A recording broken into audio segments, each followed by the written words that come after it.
बिस्मिल्लाहिर्रहमानिर्रहीम। अस्सलाम वालेकुम। वीडियो स्टार्ट करने से पहले हुजूर पाक पर एक प्यारा सा दूध पाक का नज़राना पेश करते हैं। सल्लल्लाहु अलैहि वसल्लम अलैका या रसूल अल्लाह। हज़रत अनस रज़ियल्लाहु तआला अन्हु से रिवायत है कि अल्लाह के रसूल हुजूर पाक सल्लल्लाहु अलैहि वसल्लम चंद खजूरों से इफ्तार करते थे। आप ताज़ी खजूर से इफ्तारी फरमाते थे और अगर आपको ताज़ी खजूर नहीं मिलती तो खुश्क खजूर से इफ्तारी फरमाते थे। अगर आपको खुश्क खजूर भी नहीं मिलती थी तो आप पानी पीकर इफ्तार कर लेते थे। एक और हदीस में आया है कि अल्लाह के रसूल सल्लल्लाहु अलैहि वसल्लम इन खजूरों से या फिर ऐसी चीज़ से इफ्तार फरमाते थे जो आग की पकी हुई नहीं होती थी, यानी कि फल। आप इस तरह की चीज़ों से इफ्तार करना ज़्यादा पसंद फरमाते थे, इसलिए ताज़ा खजूर से इफ्तारी करना सुन्नत रसूल है। अगर ताज़ी खजूर ना मिले तो खुश्क खजूर यानी कि छुहारे से इफ्तारी कर लें, ये भी सुन्नत रसूल है। और अगर खुश्क खजूर भी ना मिले तो पानी पीकर इफ्तार करना भी हमारे हुजूर पाक सल्लल्लाहु अलैहि वसल्लम की सुन्नत है। हमारे हुजूर पाक सल्लल्लाहु अलैहि वसल्लम आग की पकी हुई चीज़ों को इफ्तार में नहीं खाते थे, पर इसका मतलब ये नहीं कि इसके लिए आपने मना फरमाया है, बल्कि इसके लिए आपने इरशाद फरमाया है कि इफ्तारी में आग की पकी हुई चीज़ों को खाने से पेट को नुकसान पहुंचता है। इसलिए आप अपने आप को इस परेशानी से बचाने के लिए ऐसा करते थे। जैसे ही सूरज डूबता था यानी कि नीचे आता था, वैसे ही आप सल्लल्लाहु अलैहि वसल्लम अपने मुंह में खजूर रखते थे।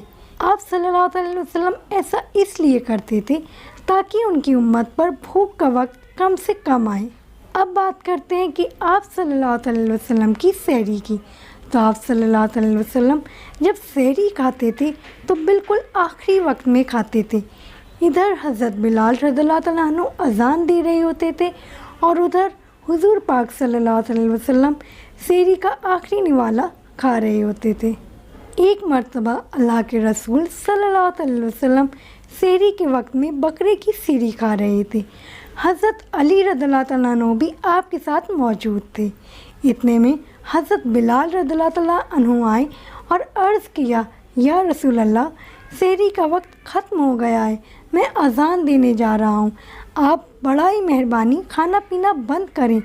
और ये कहकर हज़रत बिलाल अज़ान देने चले गए और अज़ान देने की तैयारी करने लगे। इतने में हज़रत बिलाल को ख़याल आया कि पता नहीं मेरे नबी ने खाना पीना बंद किया है या नहीं, इसलिए हज़रत बिलाल वापस आ गए और आकर देखा तो आप सल्लल्लाहु अलैहि वसल्लम अभी भी खा रहे थे। ये देखकर हज़रत बिलाल ने कहा, या रसूल अल्लाह, अल्लाह की कसम सहरी का वक्त ख़त्म हो गया है, सुबह हो गई है। ये सुनकर आप सल्लल्लाहु अलैहि वसल्लम ने अपने हाथ नीचे कर लिए और कहने लगे, ए बिलाल, अभी वक्त बाकी था, लेकिन तेरी कसम खाने पर अल्लाह ने उसको पहले ही निकाल दिया, तेरी कसम कहीं झूठी ना पड़ जाए। फिर हज़रत अली ने फरमाया, अगर बिलाल कसम ना खाते तो जब तक मेरे नबी करीम पाक सल्लल्लाहु अलैहि वसल्लम खाते रहते तब तक सुबह सादिक नहीं होती। सुभान अल्लाह, अल्लाह अकबर। अब बात करते हैं कि अल्लाह के रसूल सल्लल्लाहु अलैहि वसल्लम को क्या खाना पीना पसंद था। आप सल्लल्लाहु अलैहि वसल्लम का खाना पीना बहुत ही सादा था। आपको शहद, जैतून का तेल, कद्दू, ये तो आपको बहुत ही पसंद था। आप ये सब बड़े शौक़ से खाते और पीते थे। आप अपने दांतों का और मुंह का बहुत ख्याल रखते थे, इस वजह से आप कच्चा प्याज और लहसुन कभी नहीं खाते थे। आप प्याज और लहसुन को उनकी बदबू की वजह से नापसंद फरमाते थे। अल्लाह के रसूल सल्लल्लाहु अलैहि वसल्लम को अगर कोई चीज़ या खाना पीना पसंद नहीं होता तो आप उसको छोड़ देते थे, यानी कि उसको नहीं खाते थे, मगर उस चीज़ को आप कभी भी बुरा नहीं कहते थे। हदीस पाक में आता है कि अल्लाह के रसूल सल्लल्लाहु अलैहि वसल्लम की आदत मुबारक थी कि आपको जिस किस्म का भी खाना मिल जाता था आप उसको तनावुल फरमा लेते थे, यानी कि आप वो तमाम खाने जो खुदा ने हलाल किए हैं उसको तनावुल फरमा लेते थे। मगर ये 10 चीज़ें जो मैं आपके साथ शेयर करने जा रही हूँ वो आप सल्लल्लाहु अलैहि वसल्लम बड़े ही शौक़ से खाना पसंद करते थे। पहली चीज़ खजूर। آپ صلی اللہ علیہ وسلم کو کھجور سب سے زیادہ پسند تھی اور کھجوروں میں آپ کو اجوا کھجور سب سے زیادہ پسند تھی۔ آپ صلی اللہ علیہ وسلم نے فرمایا ہے، جس گھر میں کھجور ہوتے ہیں اس گھر میں کبھی بھی فاقہ نہیں ہوتا ہے۔ دوسری چیز انگور۔ آپ صلی اللہ علیہ وسلم کو انگور کھانا بھی بہت پسند تھا۔ تیسری چیز انار۔ آپ صلی اللہ علیہ وسلم کو انار کھانا بھی بہت پسند تھا۔ آپ انار کو بہت شوق سے کھاتے تھے۔ آپ نے فرمایا ہے کہ انار جنت کے پھلوں میں سے ایک پھل ہے۔ چوتھی چیز انجیر۔ آپ صلی اللہ علیہ وسلم کی پسندیدہ غذاؤں میں ایک انجیر بھی ہے۔ آپ صلی اللہ علیہ وسلم نے فرمایا کہ انجیر بھی جنت کے پھلوں میں سے ایک پھل ہے۔ آپ نے انجیر کی خاصیت بتاتے ہوئے کہا کہ انجیر کا پھل کئی طرح کی بیماریوں کو روکتا ہے۔ پانچویں چیز تربوز۔ اللہ کے نبی صلی اللہ علیہ وسلم کو افطاری میں تربوز کھانا بہت پسند تھا۔ آپ اکثر تربوز کو کھجور کے ساتھ ملا کر کھاتے تھے۔ حضرت عائشہ رضی اللہ تعالیٰ عنہ سے روایت ہے کہ حضور پاک صلی اللہ علیہ وسلم اکثر کھجور کو تربوز کے ساتھ ملا کر کھاتے تھے۔ چھٹی چیز دودھ۔ ہمارے پیارے نبی صلی اللہ علیہ وسلم کی پسندیدہ غذاؤں میں ایک غذا تھی دودھ۔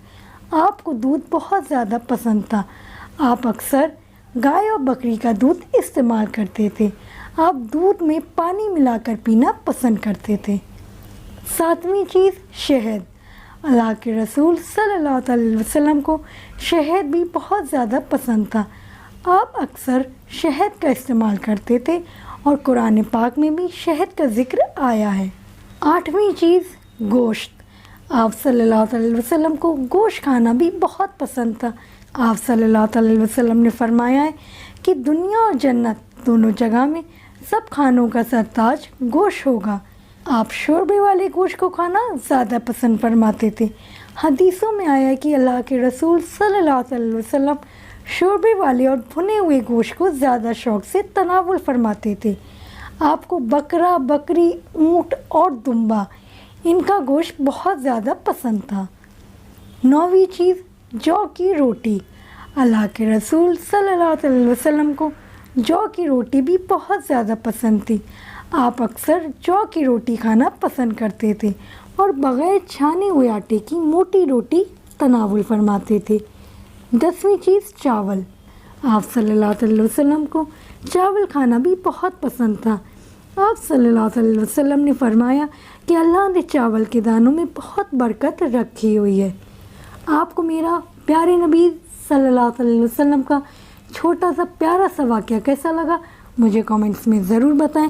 ویڈیو اچھا لگا تو لائک کریں، فیملی اور فرینڈس میں ضرور شیئر کریں۔